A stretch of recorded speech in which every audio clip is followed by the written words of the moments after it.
반갑습니다. 대기업 시청자 여러분들, 그리고 인벤티지랩 주주님들. 인벤티지랩 같은 경우 자사만의 독특한 플랫폼 기술을 갖추고 있는데요. 오늘 같이 알아볼 내용은 드럭플루이드와 그리고 LNFP 그리고 플랫폼 화면 대해서 함께 알아보는 시간이 되도록 하겠습니다.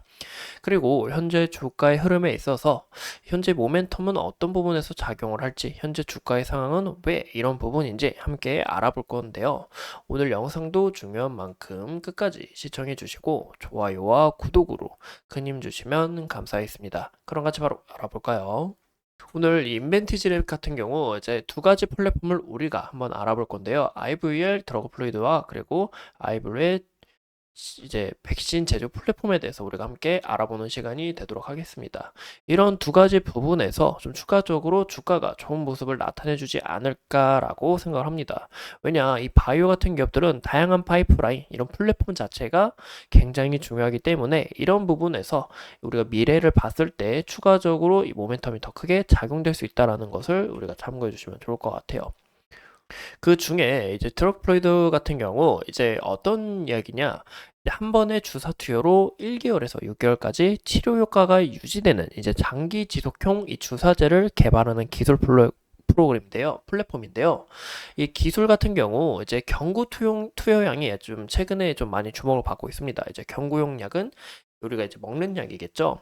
근데 이 경구용 약보다 이제 주사제 부분에서 더 뛰어난 효과를 보여주는 이유가 이제 경구용 약 같은 경우 우리가 이 약을 먹었을 때 소화기관을 거치면서 들어가잖아요. 근데 이 약물이 변형이 되고 또 소실로 이루어지면서 효능 자체가 떨어질 수 있습니다. 그래서 고령 환자처럼 장기간 복용이 필요한 분들을 위해서 이제 1개월, 3개월, 6개월 1회 주사로 우리가 그냥 1회 주사 딱 한 대 맞고 이제 약물을 우리가 1개월 동안 안 먹어도 된다라고 우리가 개념으로 아시면 좋을 것 같아요. 이런 부분에서 이 복약이 쉬워지고 또 고령 환자들이 굉장히 좀 약간 이런 부분에서 좀 유익하잖아요. 왜냐, 고령 환자들도 몸 아프신데 많은데 이 약물에 있어서 지속적으로 복용하는 게 굉장히 어렵잖아요. 그래서 이런 부분에서 치료 효과를 좀 꾸준하게 높여줄 수 있다라는 것을 우리가 좀 크게 눈여겨보시면 어떨까라고 생각하고 있습니다. 그래서 우리가 추가적으로 이 기술력에 대해서 좀 약간 이 기술력을 바탕으로 현재 파이프라인인 자사의 이 IVL 4002가 최근에 좀 성과가 눈 보이면서 여기에 있어서 올 하반기 이제 호주 임상 일상 진입을 목표로 하기 때문에 여기서 추가적으로 라이선스 아웃이나 그리고 뭐 계약건이나 임상 상황을 우리가 좀 더 지켜보시는 방향이 어떨까 싶어요. 그래서 이런 파이프라인은 제가 다음 시간에 여러분들과 함께 이야기를 나눠볼까 하고 있고요. 저는 또 이 중요한 기술이 이 LNP 이 기술력이 좀 더 중요해 보이지 않을까 싶습니다.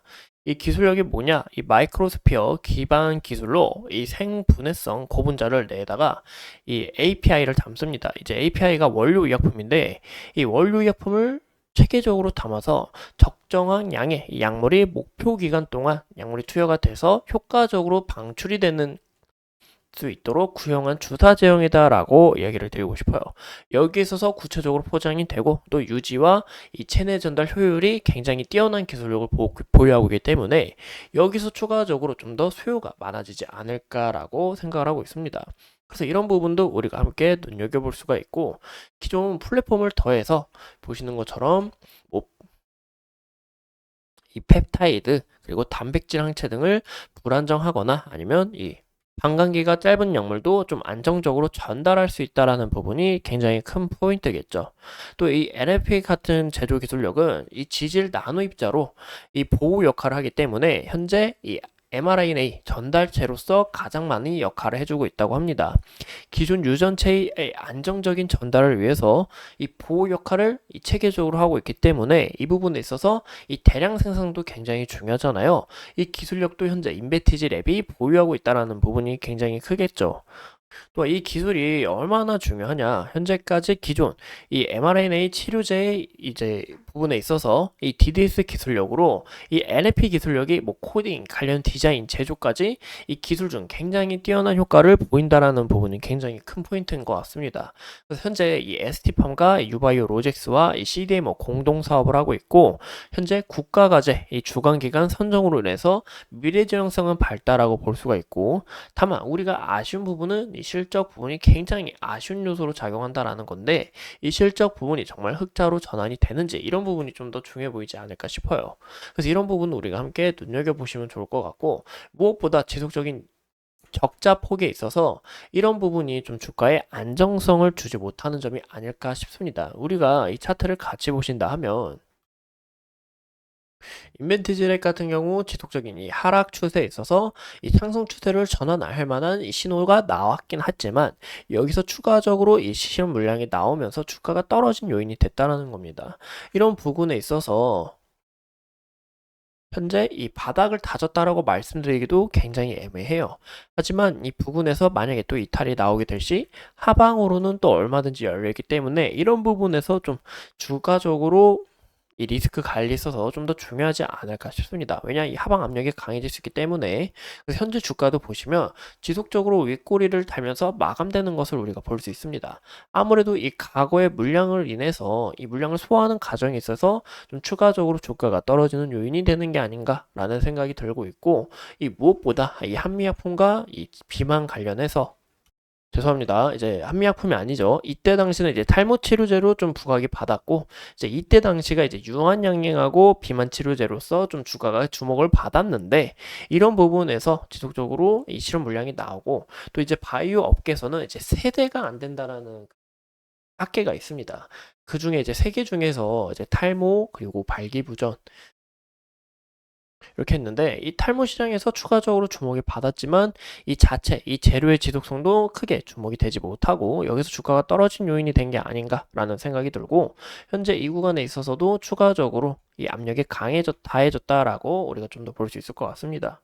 그래서 이제 인베티지 렉 같은 경우 이제 다음 시간에 알아볼 내용이 이 파이프라인과 그리고 현재 이 파이프라인이 앞으로의 주가의 흐름에 있어서 어떻게 작용할지 이런 부분을 우리가 함께 알아보는 시간이 되도록 하겠습니다. 오늘은 이 인벤티지 랩에 대해서 간단히 알아봤고 앞으로 추가적인 이슈 여러분들과 함께 하면서 끝까지 파헤쳐 보도록 하겠습니다. 오늘도 이렇게 소중한 시간 내서 감사하고요. 오늘은 정말 이제 간략하게 알아봤기 때문에 이 추가적으로 우리가 이 흐름에 있어서 좀